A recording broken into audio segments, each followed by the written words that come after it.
దేవునికి స్తోత్రం కలుగును గాక. హల్లెలూయా, హల్లెలూయా. దేవుని పరిశుద్ధ నామానికి కృతజ్ఞతాస్తుతులు వందనాలు తెలియజేస్తున్నాను.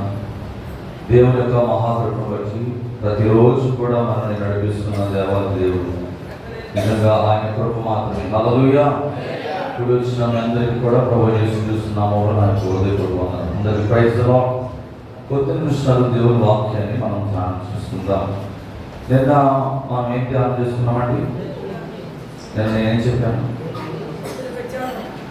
పేతురు యొక్క నిరాకరణ అలాగే పశ్చాత్తాపం మేరకు ఉన్న కృప గురించి మనం నిన్న దినమందు మాట్లాడుకోవడం జరిగింది. ఈరోజు హేరోదు మరియు పిలాతు ఎదుట మౌనము నెరవేరిన ప్రవచనం గురించి దేవుని వాక్యాన్ని మనం ధ్యానం చేసుకుందాం.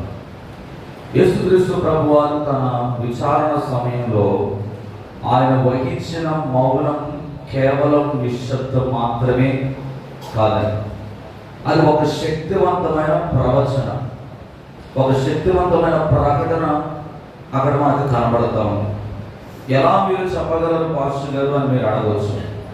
యెషయా గ్రంథము 53వ అధ్యాయము 7వ వచనం మీరు చదివితే అక్కడ ఈ మాటకు ఆయన ఎందుకు మౌనం వహించాడు అనే విషయాన్ని మనకు అక్కడ అర్థమవుతుంది అన్నమాట. ఒకసారి యెషయా గ్రంథం 53:7వ వచనం ఎవరైనా ఒక్క చదవండమ్మా. అతడు దౌర్జన్యము నొందినను బాధింపబడినను అతడు నోరు తెరవలేదు. వదకు తేబడు గొర్రె పిల్లయు బొచ్చు కత్తిరించు వాని ఎదుట గొర్రెయు మౌనముగా ఉండునట్లు అతడు నోరు తెరవలేదు. చాలండి. ఈ ప్రకటన సుమారుగా 700 ఏళ్ల క్రితం ప్రవచనం అన్నమాట. భక్తుడైన యెషయా గారు ప్రవక్త యెషయా ద్వారా పలికించిన మాట ఇంచుమించు 700 ఏళ్లకు ముందు ఈ మాట గురించి రాయబడి ఉందన్నమాట. ఏమనంటాడంటే అతడు దౌర్జన్యము నొందినను బాధింపబడినను నోరు తెరవలేదంట. ఈరోజు ఎవరైనా తప్పు లేకుండా ఎవరైనా ఏదైనా అంటే ఒప్పుకుంటారండి? ఒప్పుకుంటారు? ఏం చేస్తారు చెప్పండి.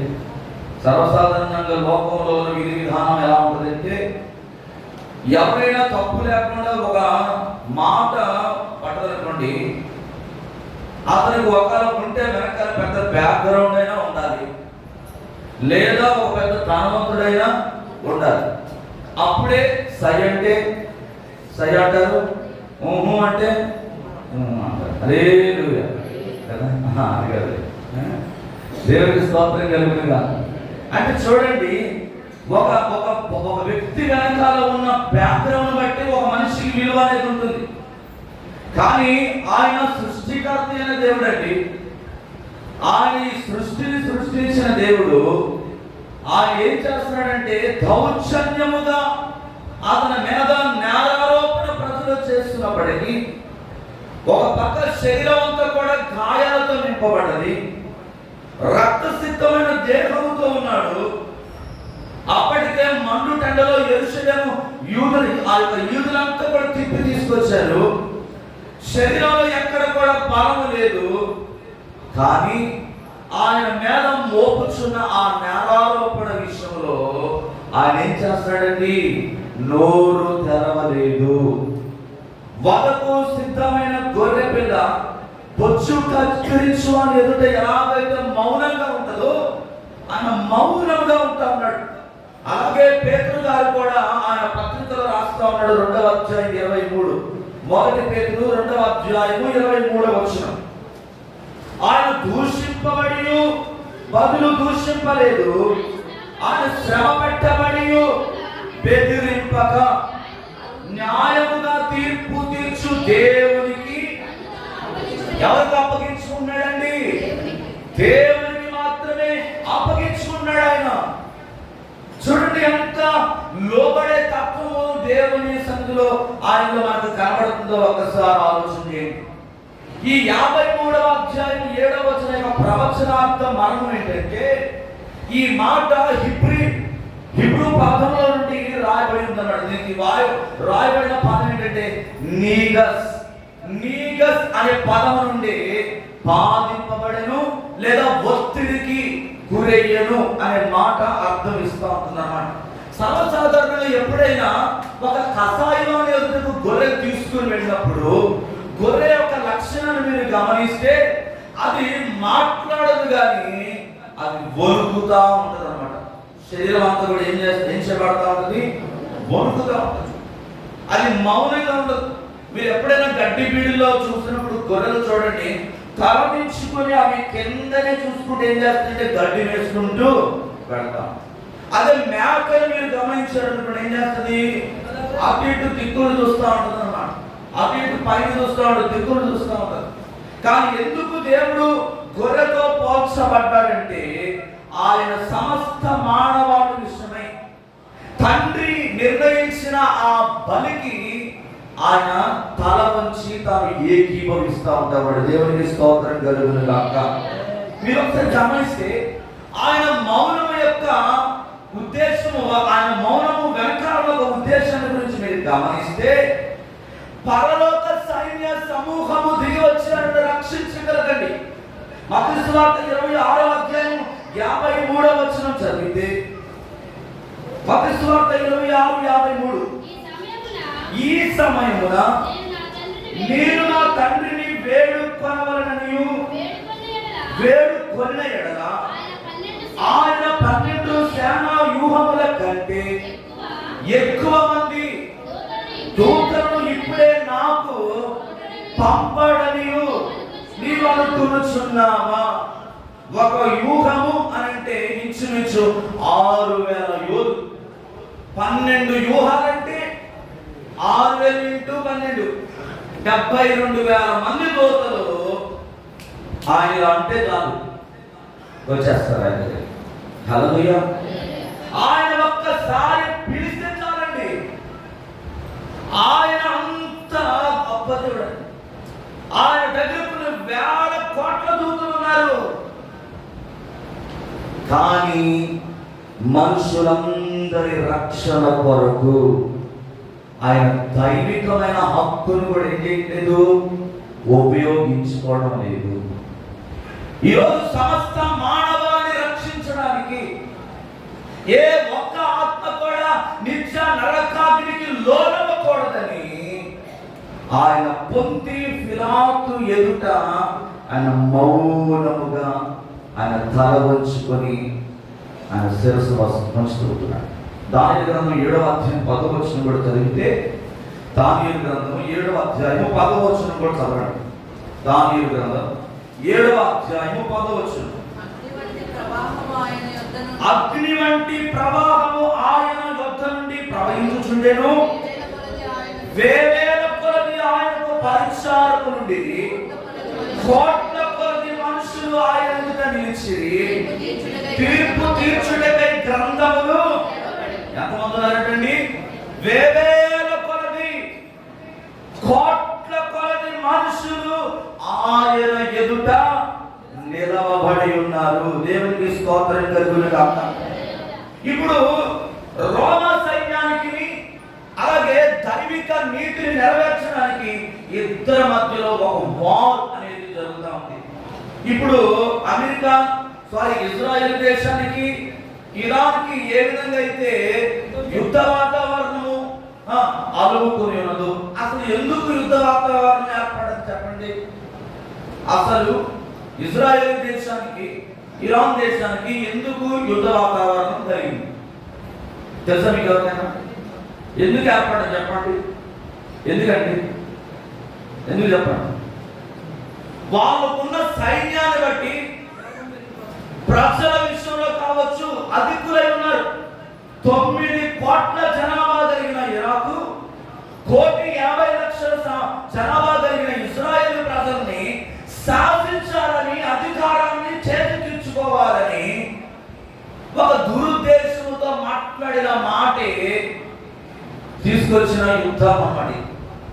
అంటే ప్రజలను నియంత్రణ చేయాలి, వాళ్ళ చేతులకి అధికారం తీసుకోవాలి, దేవుని మందిరం అనేది కట్టబడకుండా, దేవుని రాజ్య స్థాపన అనేది జరగకుండా ఉండడం కోసం ఒక వ్యక్తి ప్రజలందరి మీద అధికారం చెలాయించడానికి ఆలోచన చేసిన కారణం చేత ఈరోజు ఎంత యుద్ధ వాతావరణం అనుకున్నాం. ఈరోజు ఒక ప్రశ్న అడుగుతున్నా. ఈరోజు ఎవరైతే కులము కులము కులము కులమని తన్నులాడుతూ ఉన్నారో, ఈరోజు ఎవరైతే మతము మతము మతమని ఎవరైతే తన్నులాడుతూ ఉన్నాడో, ఈరోజు మీరు గమనించండి, ఇజ్రాయెల్ దేశం ఇరాన్ దేశంలో ఎక్కువ శాతం ముస్లిం కంట్రీ. అక్కడ అనేక మంది ప్రవాస భారతీయులు కూడా కొన్ని లక్షల మంది నివాసం చేస్తున్నారు. వాళ్ళలో అన్యులు కూడా ఉన్నారా లేదా? ఈ రోజు ఏ మతం కొరకైతే కొట్లాడుతూ ఉన్నాడో, ఏ కులం కొరకైతే కొట్లాడుతూ ఉన్నాడో, సత్యాన్ని ప్రకటిస్తున్న సేవకులను హతమార్చాలి, క్రైస్తవ్యాన్ని లేకుండా చేయాలన్న వాడు ఈరోజు ఏమైపోయాడు? మాట్లాడుతున్నాడా? మాట్లాడడానికి ధైర్యం సరిపోతుందా? సరిపోదు. ప్రేమ వాళ్ళారా, ఒక విషయాన్ని గమనించండి. యేసు ప్రభు వారు కూడా ఎందుకు ఆయన బుద్ధి పిలాతు దగ్గర మౌనంగా ఉన్నాడంటే, ఈ భూమి మీద ఉన్న ప్రతి వ్యక్తి కూడా ఆయన ద్వారా మాత్రమే రక్షణ అనేది ఉంది. ఈ లోకంలో ఎవరి ద్వారా నీకు రక్షణ రాదు. నువ్వు అనుకుంటున్న ఎవరికి కూడా నిన్ను పరలోక రాజ్యానికి తీసుకువెళ్ళలేరు, కానీ దేవుడు ఒక్కడే నిన్ను పరలోక రాజ్యానికి తీసుకెళ్ళాడు. అసలు యోరోజు యొక్క చరిత్రను కానీ మీరు చదివితే, ఈ పొంతి పిలాతు అనే వ్యక్తి చాలా క్రూరమైన అధికారాన్ని కలిగి ఉన్న వ్యక్తి అండి. ఎందుకనంటే యోహాను, యేసుక్రీస్తు కంటే ముందు 6 నెలలు పుట్టిన యోహాను, ఆయన యేసుక్రీస్తుకు మార్గాన్ని సిద్ధపరచడానికి వచ్చినప్పుడు అత్యంత క్రూరాతి క్రూరముగా యోహాను గారిని చంపించిన వ్యక్తి ఈ పొంతి పిలాతు అన్నమాట. ఇతనుకున్న అధికారం ఎవరికి కూడా ఉండదు. అయితే ఇప్పుడు యేసుక్రీస్తు ప్రభు వారు ఒక మాట కూడా మాట్లాడటం లేదు. ఆయన అంటున్నాడు కదా, ఇదిగో ఒక నేరం చేసిన వ్యక్తిని ఏ విధమైన శిక్ష విధించాలో పూర్తి అధికారం నాకే ఉంది. నేను అనుకుంటే విడిపించగలను, లేదా నేను అనుకుంటే చంపించగలను అనే మాట మాట్లాడుతున్నాడు. అయినా కూడా ప్రభు మాట్లాడటం లేదండి. యోహాను సువార్త 19వ అధ్యాయం 10వ వచనం చదివితే, కనుక పిలాతు నాకు అధికారం కలదు, సిలువ వేయుటకు నాకు అధికారము. చదవండి. అందుకు యేసు పై నుండి నీకు ఇవ్వబడి ఉంటేనే తప్ప నా మీద నీకు ఏ అధికారము. దేవునికి స్తోత్రం కలుగును గాక. ఏమంటాడండి? నువ్వు నాతో మాట్లాడవా అని ప్రశ్నిస్తూ ఉన్నాడు పిలాతు. కానీ ప్రభు ఏమని జవాబు చెప్తున్నాడు తెలుసా? పై నుండి అధికారము ఇవ్వబడితేనే. దేవునికి స్తోత్రం కలుగును గాక. అబద్ధ సాక్ష్యములు చెబుతున్నప్పుడు ఆయన మౌనముగా ఉండి, మౌనము అర్థ అంగీకారాన్ని అనే లోకోత్తరి మాటలు ఏం చేశాడు తెలుసా? దేవుడు తల క్రిందులు చేసేసాడు. దేవునికి స్తోత్రం కలుగును గాక. ఆయన మౌనం ఏమి తెలియజేస్తుందంటే నిర్దోషత్వాన్ని తెలియజేస్తా ఉంది. మత్తయి సువార్త 27:14 కూడా ఒకసారి చూద్దామండి. మత్తయి సువార్త 27:14 మత్తయి సువార్త. అయితే ఆయన ఒక మాటకైనా అతనికి ఉత్తరం ఇవ్వలేదు కనుక ఏం చేస్తున్నాడండి? ఆశ్చర్యానికి గురవుతా ఉన్నాడు. ఆత్మీయ తీర్పు ఎదుట, ఏ రోజు అంతిపాస్ ఎదుట యేసుక్రీస్తు ప్రభువారు మౌనము చూడండి ఎంత అత్యంత భయంకరంగా కనబడతా ఉంటుందో. ఒక సత్యాన్ని ప్రకటించడానికి వచ్చిన యోహాను చంపిన క్రూరాతి క్రూరమైన వ్యక్తి యేసు మౌనమును చూసి ఆశ్చర్యానికి గురవుతున్నాడండి. హల్లెలూయా. ఒక అధికారముల వ్యక్తి యొక్క ఆలోచన మీరు చూడండి, ఏదైనా చేయగలడు. కానీ అటువంటి వ్యక్తి ఆయన మౌనము చూసి ఆశ్చర్యపడిపోయాడు. దేవునికి స్తోత్రం కలుగును గాక. హల్లెలూయా. ఈరోజు దేవుడు మీతో మాట్లాడుతున్నాడు. దేవుని వాక్యం పదే పదే నీతో మాట్లాడుతున్నా కూడా నువ్వు పట్టించుకోకుండా, ఈరోజు చాలా మంది దేవుని మాటలంటే నిర్లక్ష్యం, దేవుని వాక్యం అంటే నిర్లక్ష్యం.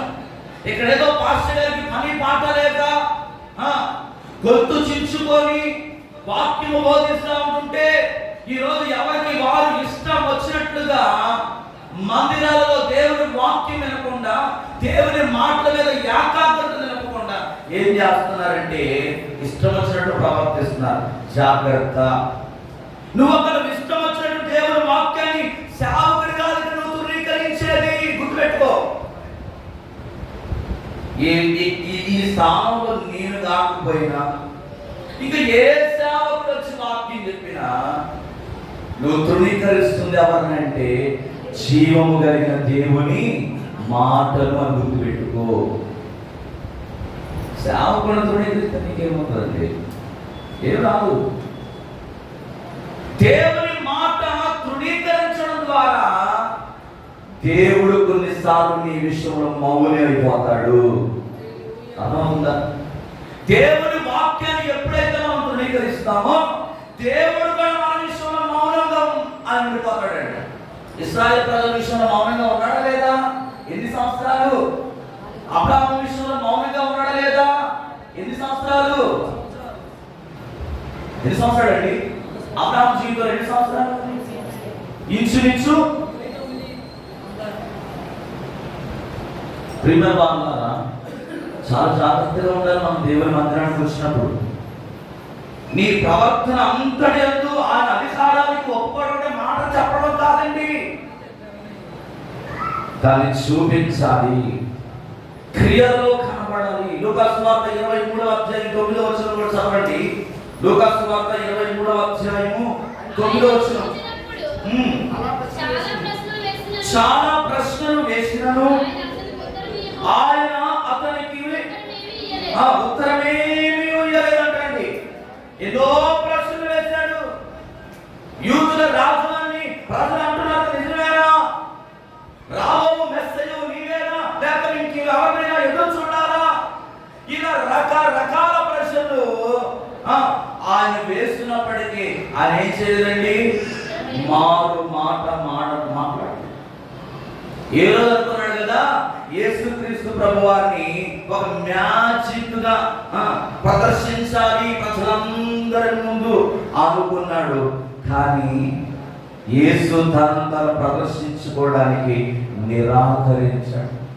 ఘనత ఎవరికి రావాలని ఆయన ఇష్టపడ్డాడంటే దేవునికి మాత్రమే.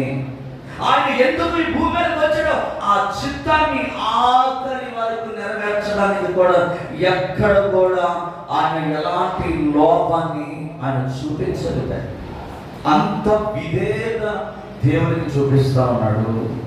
అంత విధేయత కలిగి ఆ శిలువ మరణంలో పొందడానికి ఆయన ఇష్టపడతా ఉన్నాడు. మౌనంలో ఉన్న 7 రకాల శక్తుల గురించి మీతో చెప్తాను. ఒకటి ఏంటంటే విధేయత. ఫిలిప్పీ పత్రిక 2వ అధ్యాయం 8వ వచనం త్వరగా చదివితే, ఫిలిప్పీ పత్రిక 2వ అధ్యాయం 8వ వచనం. ఫిలిప్పీ 2:8. మరియు ఆయన ఆకారమందు మనుషుడుగా కనబడి మరణము పొందునంతగా, అనగా శిలువ మరణము పొందునంతగా విధేయత చూపిన వాడై దేవునికి స్తోత్రం కలుగునుగాక. ఆయన ఆకారం ఎలా కనబడుతున్నాడండి? మనుష్యుడుగా. సర్వసాధారణమైన మనుషులు ఏముంటాయంటే భావోద్రేకాలు ఉంటాయి, ఆవేశం అనేది ఉంటుంది, ఉడుకు రక్తము ఒక మాట అనడానికి తీసుకోవడానికి కానీ ఇష్టపడని ఆ యొక్క శరీరం యొక్క భావోద్రేకాలన్నింటినీ కూడా ఆయన చంపుకొని శిలువ మరణము పొందునంతగా ఆయన ఏం కలిగి ఉన్నాడంటే మొట్టమొదటిగా విధేయత. అపవాది నిన్ను కొన్నిసార్లు విధేయత చూపనివ్వకుండా నేను అడ్డుపరుస్తుంది. సాతాను గడపనది దేవుని మాటకు విధేయత చూపనివ్వకుండా ముసలమ్మ ముచ్చట్లు తనుగుడు గనుగుళ్ళు పెడుతున్నారంటే అది కారణము సాతాను ద్వారా వచ్చింది. విధేయత లేని తత్వం సాతాను గడిస్తాడు. కానీ ఇక్కడ దేవుడు చూడండి, ఆయన ఆకారము మనుషుడిగా ఉండి కూడా శిలువ మరణాన్ని విధేయతతో స్వీకరిస్తా ఉన్నాడు. రెండోది ఏం కనబడుతుందంటే, మన పాపముల నిమిత్తము తను తాను సమర్థించుకోకుండా ఏమి చూపిస్తున్నాడంటే ప్రజల మీద ప్రేమను చూపిస్తా ఉన్నాడు. చాలా మంది ఏం చేసుకుంటారు, తప్పులను కప్పిపుచ్చుకోవడానికి సమర్థించుకుంటా ఉంటారు. సమర్థించుకోరా ఎన్నెన్నో పాపాలు చేసేవాడు అనిపిస్తుంది. ఆత్మీయ జీవితంలో ఉన్న వ్యక్తికి, ఒక మంచి ప్రార్థనా పరుడికి, దేవుని భయము ఉన్నవాడు ఎప్పుడు కూడా ఒక మాట కాని మాట మాట్లాడుతున్నాడంటే వాడి శరీరంలో తప్పకుండా ఏమొస్తుంది, ఒక షవరింగ్ అనేది వస్తుంది. వస్తుందా రాదా? ఒక భయముతో కూడిన ఆందోళన వస్తుంది. ఆ స్వరం తెగించిన వాళ్ళకంటే అది వేరే విషయం తప్ప, కానీ ఆత్మీయ జీవితంలో బలపడిన వాడి మీద ఒక మాట వెళ్తూ వ్యక్తిని ఆబోతున్నప్పుడు ఒక తెలియని భయం అప్పుడు సంభవిస్తుంది. యేసు ప్రభు వారు కూడా ఆయన సమర్థించుకోవడం లేదండి, ఆయన ప్రేమను చూపిస్తా ఉన్నాడు. రెండవదిగా మొదటి పేతురు 2వ అధ్యాయం 23వ వచనంలో కూడా ఒక మాట ఉంటుంది. 2వ అధ్యాయం 23లో ఆయన దూషింపబడి బదులు దూషింపలేదు, ఆయన శ్రమ పెట్టబడి బెదిరింపక న్యాయముగా తీర్పు తీర్చు దేవునికి. ఇక్కడ ఏం కనబడుతుంది తెలుసా? సహనము కనబడతా ఉంది. యేసుక్రీస్తు ప్రభువారిలో ఆ మౌనంలో ఉన్న అంతరార్థం ఏంటంటే సహనాన్ని చూపిస్తా ఉన్నాడు. దూషిస్తున్నారు అందరూ కూడా. ఆ దూషించే ప్రజలందరూ కూడా ఎవరు? ఒకప్పుడు యేసు ప్రభువారి చేత స్వస్థత పొందుకున్న వారే, అద్భుతాలు చూసిన వారే, ఆశ్చర్యకార్యాలు చూసిన వారే. కానీ ఈరోజు ఏం చేస్తున్నారంటే ఆయన దూషిస్తా ఉన్నారు. ఇంకొక మాట ఏంటంటే, ఏ పాపము లేని వాడై ఉండి ఆయన ఎవరితో కూడా సంజాసి ఇచ్చుకోవాల్సిన అవసరము లేదు. సంజాసి ఇచ్చుకోవాల్సిన అవసరం లేదని యేసు ప్రభువు ఆయనలో ఏం కనబడుతుంది? నిర్దోషత్వం. ఎందుకో తెలుసా? ఆయన ప్రారంభ దినాల్లోనే చెప్పాడు, మీలో ఎవడైనా నాలో పాపం ఉన్నదని రుజువు చేయగలడా అని లోకానికి సవాలు విసిరిన దేవుడు ఆనాడే ఆయనలో కనబడ్డది ఏంటంటే నిర్దోషత్వము. ఆయన నోటికి నోరు శాపం నిర్దోషి. ఆయనలో ఎలాంటి పాపం లేదండి. ఐదవదిగా అల్పమైన ఏరోదు ప్రశ్నలకి సమాధానం ఇచ్చి తన స్థాయిని తగ్గించుకోవడానికి ఆయన ఏమాత్రం కూడా తగ్గించుకోవడానికి ఇష్టపడలేదు. అంటే ఆయన ఇక్కడ చూపించింది ఏంటంటే దేవుని మాత్రమే హైలైట్ చేస్తాం. లేఖనాలు నెరవేరాలని తను తాను తగ్గించుకుంటా ఉన్నాడు. సమాధానము ఇవ్వగలిగిన శక్తి ఉన్నప్పటికీ, ఆలోచన జ్ఞానం ఉన్నప్పటికీ, ఆయన దగ్గర సర్వ అధికారం ఉన్నప్పటికీ తండ్రిని కనపరచడానికి ఆయన మౌనముగా మాట్లాడకుండా ఉన్నాడు. ఈరోజు ఏ స్థలములోకి వెళ్ళినా కూడా నువ్వు ఎవరిని కనపరచాలంటే దేవుణ్ణి కనపరిచేవాడుగా ఉండాలి. నీవు రావాల్సింది ఘనత. నువ్వు ఎప్పుడు కూడా ఘనత కోరుకుంటే ఆ ఘనత ఎన్నో రోజులు నీకు ఉండదు. ఎందుకంటే నేను నిన్నే చెప్పాను, ఆయన ఎచ్చవలసి ఉన్నది మనం తగ్గవలసి. అప్పుడే మనం హెచ్చించబడతామండి. మనం చేసే ప్రతి పనిలో మనం ఆశీర్వాదాన్ని చూడగలం. నేను అనే స్వయం అనేది చనిపోవాలి. మనలో స్వయం అనేది ఎప్పుడైతే చనిపోతుందో అప్పుడే దేవుని పరిచయ సరిహద్దులు కూడా విశాలపరచబడతాయి. ఫలవంతమైన సేవ అనేది జరుగుతుంది. ఆశీర్వాదకరమైన ఆత్మ చేత మందిరం నింపబడుతుంది. నేను అనేది ఎప్పుడైతే చంపబడదో ఎప్పుడు కూడా దీవెన మనం చూడలేమండి. ఇక యేసుక్రీస్తు ప్రభువారు ప్రజలందరిలో చూపించింది ఏంటంటే ఆయన సమాధానం ఇవ్వగలిగిన జ్ఞానం ఉన్నా కూడా ఆయన మాట్లాడడం లేదు. ఒక ఈరోజు లోకంలో ఎవరైనా నీ మీద అన్యాయంగా ఒక అభాండాలు వేస్తూ నేను నిందిస్తున్నట్లయితే నువ్వు కేక వేయాల్సిన అవసరం లేదు, నోరు పారేసుకోవాల్సిన అవసరం లేదు. ఈరోజు లోకం అంతా కూడా నేను గమనిస్తున్న సంగతి తెలుసు. ఈరోజు అనేక మంది రక్షణ పొందకపోవడానికి కారణం కూడా నీ నోరే కావచ్చు. మీరు క్రైస్తవులు కదా, మీరు 24 గంటల ప్రార్థనకు పోతారు కదా, మీరు చర్చి పెడతారు కదా, మీరు వాక్యాన్ని వింటున్నారు కదా, వాక్యాన్ని చదువుతున్నారు కదా, మీరు ఎందుకని బూతులు మాట్లాడుతున్నారు? లోకం ప్రశ్నిస్తుందా లేదా? ప్రశ్నిస్తుంది. ఈరోజు చాలా మంది గుడికి రావకపోవడానికి, దేవుడిని తెలుసుకోకపోవడానికి కారణం ఏంటంటే, వారికి మనకి పెద్ద తేడా ఏమి చూసారండి. ఇదే నా సాక్ష్యం. ఈరోజు ఈ సాక్ష్యం కాదు మనం సంపాదించుకోవడానికి దేవుడి లోకానికి వచ్చి.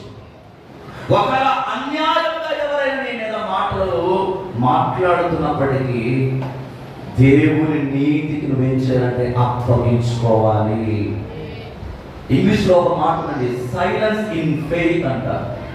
నువ్వు సైలెన్స్ గా ఉన్నావంటే అదే గొప్ప విశ్వాసం. సైలెన్స్ గా ఉన్నంత మాత్రాన, మాట మాట్లాడకుండా ఉన్నంత మాత్రాన నువ్వు చేత దాని వాడను ఎప్పుడు అనుకో మాకు. హల్లెలూయా. దేవుని గొప్ప ఆత్మ కలిగిన వారు ఎప్పుడు కూడా మౌనంగా ఉంటారు. అందులో ఏముంటుందంటే జీవము దాగి ఉన్నది. హల్లెలూయా. విస్తారమైన మాటలు ఏముంటుందంటండి? దోషం. ఎందుకు ఆ దోషాన్ని మనం ఒడిగట్టుకోవాలి? ఎందుకు ఆ దోషపూరితమైన శాపాన్ని మనం మూట కట్టుకోవాలి? ఇందుకోసమైనా మనం రక్షించడం కాదు కదా, మనం నిత్య రాజ్యంలోకి వెళ్ళిపోవాలి. దేవుడు మనకి ఇవ్వాల్సిన ఆశీర్వాదాలు కొన్నిసార్లు ఎందుకు దూరం అయిపోతుందంటే, మన నోటి మాటల చేత మనం దేవుడిచ్చే ఆశీర్వాదాలు కొన్నిసార్లు మనమే పోగొట్టుకుంటున్నాం. ఈ 40 రోజుల ఉపవాస ప్రాంతంలో ఆయన దేవుడు ఉండి, ఆయన 100% మానవుడిగా ఉండి, ఆయన తన్ను కనపరుచుకోవడానికి ఇష్టపడలేదు, కానీ తను మౌనముగా తగ్గించుకొని పిలాతు దగ్గర ఆ శిలువను, శ్రమను అనుభవించడానికి అతడు ఇష్టపడిన దేవుడిగా కనబడుతున్నాడు. ఈరోజు నీవు వాక్యం నా ప్రియమైన సహోదరి సహోదరుడు, ఈరోజు నీవు కూడా అటువంటి మౌనాన్ని నువ్వు సంపాదించుకోవాలి, అటువంటి విధేయతను నువ్వు సంపాదించుకోవాలి. అటువంటి తగ్గింపు జీవితం నీవు దేవుని ఎదుట కనపరిచినప్పుడే దేవుని ఆ మహిమ నీ గృహములో ఉంటుంది, నువ్వు చేసే పనిలో ఉంటుంది, నువ్వు వెళ్ళే ప్రతి ప్రదేశంలో ఆయన మహిమను విడుదలసి నీకు విజయాన్ని ఆయన అనుగ్రహించే దేవుడు అయినాడు. కనుక ఈ రాత్రి కాల సమయంలో యేసుక్రీస్తు లాంటి జీవితాన్ని మనము కూడా ఈ 40 రోజుల ఉపవాస ప్రార్థన ద్వారా నేర్చుకుందాం. అటువంటి కృపా పరిశుద్ధాత్మ దేవుడు మనందరికీ దయచేయుగాక. అందరం తరలవచ్చుదాం. ఆయన బాధింపబడి నోరు తెరవలేదండి, ఆయన దూషింపబడితే నోరు తెరవలేదు. దయచేసి అందరూ కూడా మోకరిద్దాం, అందరూ కూడా మోకరించి ఇజ్రాయిలు దేశం కొరకు మనం ప్రార్థన చేద్దాం. ఇజ్రాయిలు ఇరాన్ దేశంలో జరుగుతున్న యుద్ధ వాతావరణాన్ని దేవుడు ఆపివేయనట్లుగా ప్రార్థన చేద్దాం.